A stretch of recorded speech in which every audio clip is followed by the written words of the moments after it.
Aloha, and welcome to another edition of the Senate Minority's A Better Day. I'm Sam Slom, and for the next half hour, I hope you'll join us because we're going to have two wonderful guests. We're going to talk about issues about your state capitol and about the 2013 legislative session. As we always say at the beginning of the program, why do we call this a better day? Well, for several reasons. The governor, of course, has used as his campaign slogan, a new day. We think that the Hawaii residents deserve a better day. We have a wonderful state, we have a wonderful group of people and culture and all of that, but we've got a terrible tax structure and we've got too much debt and too much overspending. And we know that people work additional jobs and they struggle to put their kids through schools and to get an education. So we want to work for a better day. And that's what this program is all about. We are the Senate minority. We have a number of alternative programs and different points of view. So we invite you to join us. And if you have any questions at the end of the program, to please contact me directly. You can call us, you can email us, you can fax us, and we'll be very happy to try and answer any of your questions. Well, last month, the legislative session opened its annual 60 working day run, and we're going to go until May 2nd. So as I always caution you, now until May 2nd at least, keep both hands on your wallet or pocket or purse, because when we're in session, you're in danger. Anyway, the session began on a high note again with frivolity and entertainment and flowers and all of that. But right after that, then we got down to the hard business of what we're going to do. This is an odd-numbered year. It's the beginning of the 27th state legislature, and so it means it's a budget year. And that's the most important thing that we have to do. That is to consider an operating and a capital improvement budget. We actually do the budget for 2 years. We come back next year and we'll do a supplemental budget, but actually the governor is charged under the Constitution with developing a budget for 6 years. And it's very interesting when you look at past 6-year estimates to see how close we were, or probably more accurately, how far off we were. Well, here's the situation now. The majority party and the governor believe that Hawaii's economy has rebounded to the extent that they can once again have additional spending, new taxes, more debt, and put more people back on the public payroll. In fact, I think the estimate is somewhere between 2,500 and 3,500 new employees, some of which had been on the payroll before, but because of budget cuts or cutbacks, were restricted or laid off. So the majority party believes, and as I say, the governor also, that this is a time of a rebounding economy. Well, we disagree. We respectfully disagree. There's no question that the visitor industry has set tremendous records last year in 2012 and is off to another fast start this year, and that's great news. But Hawaii was always described economically as an economy that rested on a three-legged stool. And those three legs were, 1, the visitor industry, 2, construction, and 3, federal both defense and non-defense grants. Well, as I said, we all agree that the visitor industry is doing dynamite record-breaking activity, and that's wonderful, that's terrific. Although, no, wait a minute, there's even a caution here. If you took the actual figures for visitor arrivals and visitor expenditures during the record year of 2012, and you put them into real terms, you would find out that actually we're talking about the same level of record activity as we had back in the 1980s. That's right, the numbers are higher, but the actual level of activity and growth is the same as 1980s. But for right now, it's propping up our stool. Why? Because construction is still in the doldrums. You've got construction workers of every shape and size and kind still sitting on the bench. And as far as federal activity, both defense and non-defense, we're still enjoying high levels of expenditures, but that's because these are leftover provisions from the late Senator Daniel Inouye. Now, some of these programs will continue to get funding probably through this year, but afterwards it's going to be more difficult to compete with the other 49 states, with new people in both the U.S. House and Senate, because they all want more money and more federal assistance for their states, and we don't have anyone of the stature of Dan Inouye. The Senate minority has been saying for years that Hawaii should prepare for the day when the good senator was not with us and should diversify our economy. Our alternative has always been improve our business climate, make it a magnet to attract new businesses, new employers who then offer new jobs, provide more wealth, more taxes, and all of that. And it is also a signal for existing businesses to be able to hire. Look, businesses want to hire more people. There's more work and jobs to be done, but not when you have the third highest tax burden in the nation. When you have employer mandates like unemployment compensation tax and workers' compensation and temporary disability insurance and matching Social Security and matching Medicare, all of these costs of business, which, by the way, you as a consumer get to pay, because the little secret is businesses really don't pay taxes. They absorb them to the point that they can, and then they pass them off in the form of higher prices to you. So ultimately, you can talk about taxing the rich or taxing the corporations, taxing business, but it's you that pay for it. So what the Senate minority has always advocated, improve the business climate. Anytime you pick up a magazine or hear an online report from an agency on the mainland, a nonprofit organization or someone else, they always rank Hawaii at the bottom of the list in terms of economic vitality and a place to do business. And that's crazy. We're the 50th state. We have a stable political economy. Our natural beauty is wonderful, but that doesn't get us by the economic realities of life. So we've always advocated do something about the high taxes, do something about the excessive spending, do something about the debt, and particularly our unfunded liabilities. That means money that's owed for the employees' retirement system and employees' health care system. To give credit to the administration, they're well aware of the problem. They're trying to do something about it. But unfortunately, their idea of trying to pay back or pay down the unfunded liability is being met by a lukewarm appreciation by many legislators who just see more money and the lure of spending more on social programs, putting more people back on the payroll, ending the 5% payroll reduction, and things of that nature. So during this session, we're going to be your watchdog. We also have some on-site websites that you can go to and look for information. And, you know, on opening day, this was my opening presentation of We the People. And if you'd like a free copy of this, just call my office or contact us, email us, and we'll be glad to send it to you. Although it is online, and you can get that right now. But you'll find statements in there and provisions and positions that are unlike any other in both the House and the Senate in this legislature. And we believe there are requirements for alternatives. Now, last month you met the Senate minority's able budget director, Mr. Paul Harleman. He is working on an alternative stripped-down budget, not that goes up 8% and 11% in the next 2 years, respectively, by the governor, but actually reduces the size of the government and the size of budget. If you reduce that, then you reduce the need for taxes and more burdens for our already overburdened people.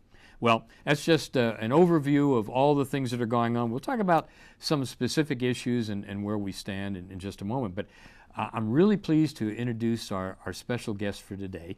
I'm very fortunate because both of them are legislative aides with the Senate minority, and they bring a wealth of background and experience with their youth. And so I'd like to introduce, first of all, Noelani Bonifacio, who is joining us for the first time, and then also Matt Rapoza, who last year was our University of Hawaii intern. We got him for free. Didn't have to pay a nickel for him, and by golly, he was worth every dime of it. And he's back this year as one of our aides, our senior aide. And so I'd like to ask, first of all, if both Noelani and Matt would give us a little bit brief background and some of the interesting things that they've done in the past, because they are interesting. No? Well, I graduated from the University of Hawaii last December, in political science, and I just got back from working on the Romney campaign. I was working in Boston. I worked in external relations, and I also helped out in political and digital a little bit. And then before that, while I was in college, I did the Disney College program, and so I interned with them for 4 months, and I worked in interventions at Epcot, and I also did the What does that mean, interventions? Well, did you intervene between Mickey Mouse and Pluto, or what? No, it's combines innovation and inventions together. Okay. And it's basically a bunch of companies coming together and showing off their new technology. We had Raytheon and T. Rowe Price and IBM showing off what they're doing with their technology nowadays. Yeah. And I also did the crowd control for fireworks. And were you successful at that? Yes, I was. Well, Nobody crossed the line. We need you back home here because we need crowd control for the illegal fireworks, which increase every day. What do you want to do eventually, career-wise? I hope eventually to become a senator, actually. Oh my goodness! And where do you live, Noelani? I live in Kaneohe, oh, okay, so all right, you're safe for now. I'm safe for now. That's great. And so you've only been on the job for a little more than a month, but how is it related to what you learned in college in political science? It's a lot different. You know, when you're in college, you get the real textbook version, but nothing's the same as, you know, coming to the Capitol and actually being a part of it. So it's Is it a worthwhile experience? Oh yes, I'm learning a lot. Good. Well, you're doing a good job, and we're glad to have you. Thank you. Well, Matt Rapoza, as I mentioned, last year was our UH intern, and it's a really good program at the University of Hawaii, and we're very fortunate because there's only, how many are there? 6 per House and I think Senate? there's 9 total. 9 total. Yeah. So we're lucky that we get somebody, and we had Matt last year who was outstanding. We have a young woman this year who is doing very well. We had Troy Thompson before that. So we've been really, knock on, you know, Formica, yeah, the luck of the draw. But tell us a little bit about yourself, Matt, because you've got some interesting background and also some of the things you want to do. So I also graduated from UH Manoa. I started off with a political science major, and then I decided that I didn't want to get involved in politics, so I switched to a sociology. Yeah. And then I landed the Manoa political internship, and, you know, I got the whole experience at the Capitol, and then I ended up thinking, like, you know, hey, maybe I should get my political science major. So I ended up doubling political science and sociology.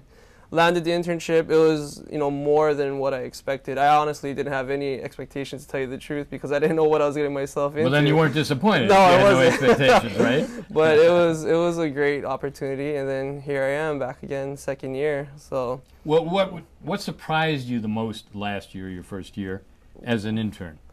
Well, I mean, just how involved.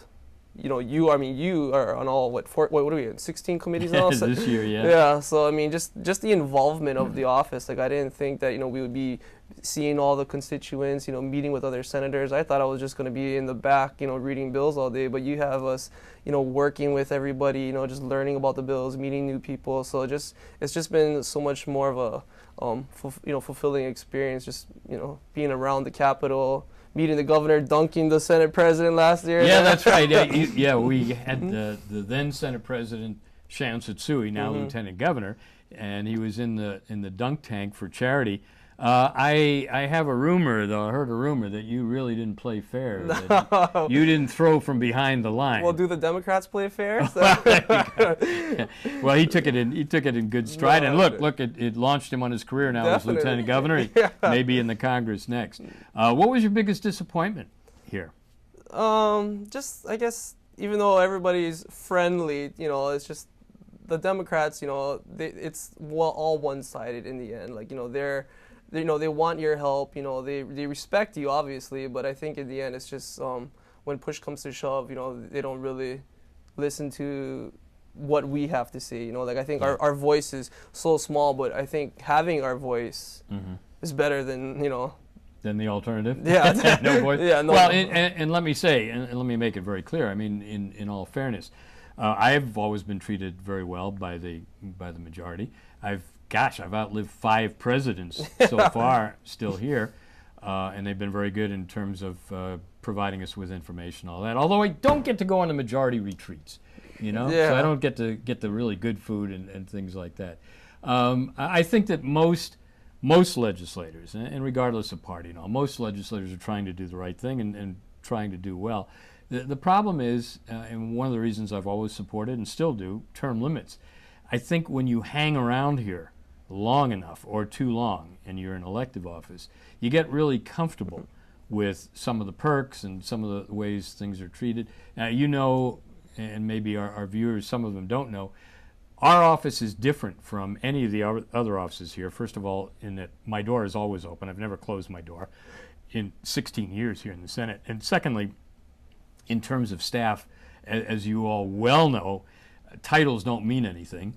We all share in what we do, and I want my staff, anybody who comes in, whether they're interns or paid part-time workers or permanent workers, to be exposed to the people that actually make the decisions or have problems that come before us. So that's why I encourage you to not only to sit in on all the meetings, but also to go to informational briefings and things outside that we do.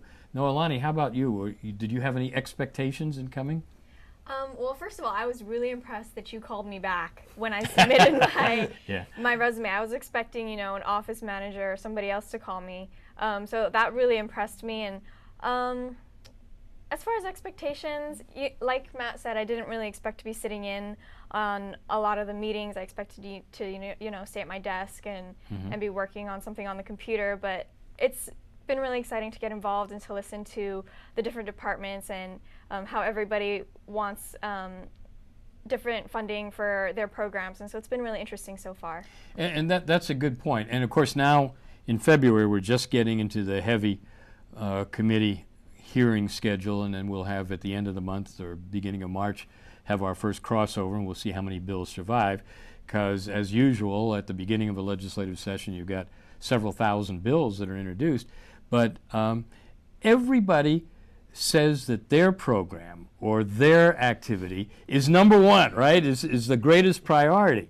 And yet we know as individuals within our families or small businesses, you can only have one number one, and you've got to learn how to prioritize. And a lot of people don't. And they think that there's unlimited funds. Actually, here's another secret. People come down here to the Capitol for money. Guess what? There's no money down here. We have to take it from you first. We reach in your pocket and take the money out. So there are a lot of good people, and there are a lot of good organizations that are doing good things here. But it's like anything else. People have not been told we can't fund everything. And from our point of view in the Senate minority, we don't believe that government should continue growing and that government should be involved in every activity. We stress individual responsibility, accountability, and transparency. So those are the things that we try to do. But we'll see how you are at the end of the session and if you're jaded or you took away more knowledge. But I think it's a wonderful experience for people to come down here. And we have a lot of young people that apply to come down and work during the session for different reasons. And we have some older people too. And some of them just want to volunteer, they want to help and all that. There's a lot to do, right? Yeah, and people don't understand how much there is. And it's interesting, even though we in the Senate brag about we've been paperless now for several years, there's an awful lot of paper that goes through the offices, right? A lot of things, and I'm old-fashioned, as you know. I read every bill before I pass it along or before I vote on it. And I always look forward to public hearings, because public hearings, people come down here and they have interesting things to say. And I count it a good day if I've learned something. And I try to do that every day. And I think that's what we should encourage people to do. I'm a little disappointed that we still make all of the sessions and all of the activities for our convenience. We make it hard to park. We make it hard to find hearings and all of that. So my staff, I'm really proud of my staff. You need any help, you come to room 214 and you get the smiling faces of Matt or Noelani or Colleen or Caitlin or Mel or Julia, because we're here to help you. We understand that. You pay our bills, for goodness sakes. You pay the superstructure. If the legislature came and met every year and didn't do anything, which might be a good idea, some people might like that, but didn't do anything, just met here, the cost that you pay is now $35 million a year, just for that. And then, of course, it goes up, and then we talk about programs and everything else. So, some of the hot-button issues that have come out, that have continued, and I'd like to get your perspective on it, since both of you are young. Neither one of you are married or have children yet, right? Yet. But, one of the big proponents or the initiatives this year is the so-called early education for 4-year-olds. There are very important lobbyists. There's been a lot of money spent, a lot of money now. The governor has made this one of his primary programs. We've had pre-education state subsidies before, and they haven't worked too well. What do you think about these proposals? Anything different? Anything new? Anything you can embrace?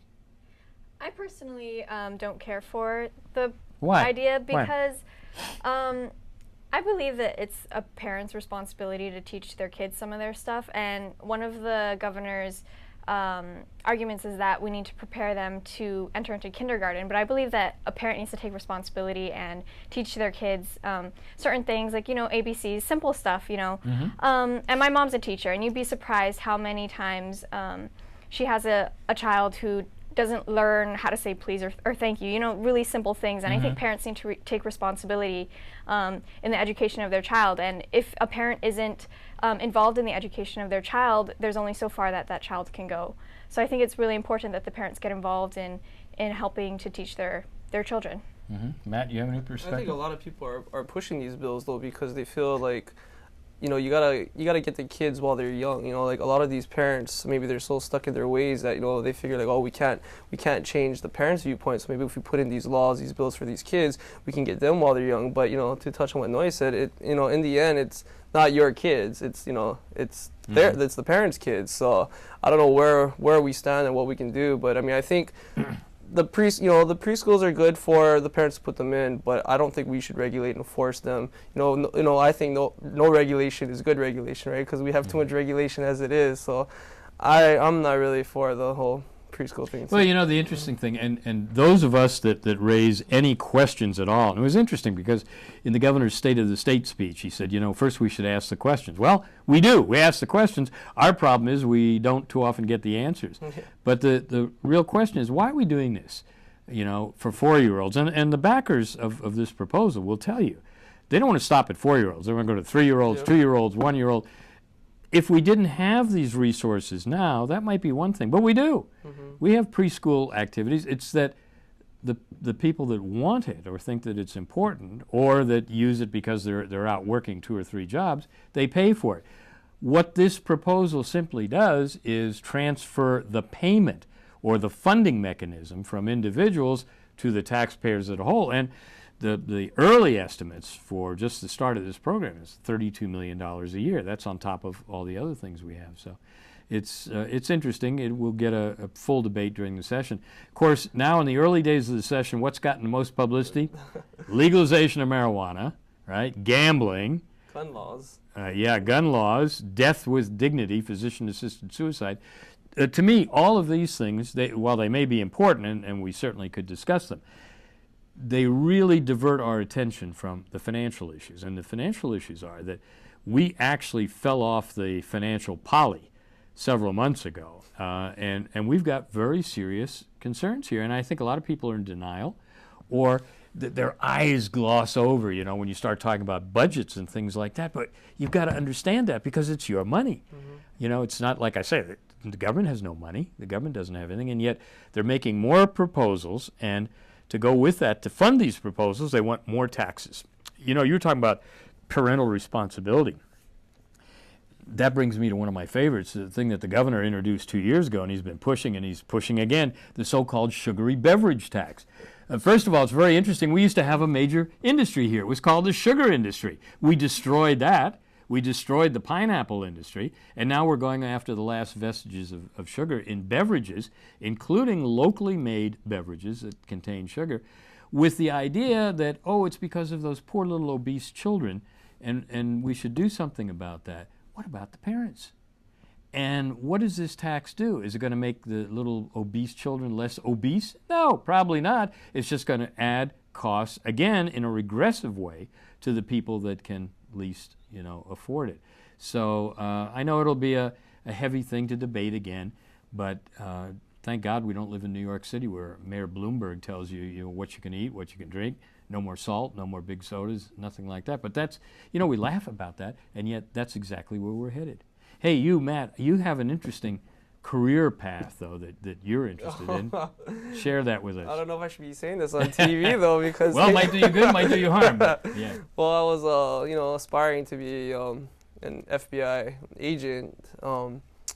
I guess they're not so secret anymore because you start seeing, more and more of them in the public. We met our good friend Tom Simon, who is the special agent in charge and the spokesman in Hawaii. He does an excellent job, and I think it's encouraged more people, including young people, to seek a career there. Well, we've just got a few moments remaining. Noelani, you want any final comments or thoughts? I think one of the things that I learned on the Romney campaign is just how many people care about what's going on in our government today. And you know, there's an idea that people don't care about what's going on, but there are a lot of people who care, and you get those letters from people who send in, you know, only $1 because that's all that they can spare. So I think that people really are interested in government, and a lot of times we get, oh, what can I do? How can I help? Do you think there's an overload, though, of information, including misinformation? There is, you know, from the media, they only report on certain things or report only their side of it. So, you know, I think the number one thing that people can do is to just talk to your friends, talk to your neighbors, and you'll be surprised about how many people agree with you and how many people agree and have conservative values, but just vote along party And if I ask both of you, is it important for a person to vote and for a person to get involved? Can one person make a difference? What would you say? Absolutely. Same here. Concur with that? Because you can talk to 5 people, they can talk to 5 more people, and it can just, you know, spiral from there. Well, hopefully we can do that, particularly in Hawaii. We have, you know, a culture that says don't speak up, don't get involved, don't be controversial, and yet you have to.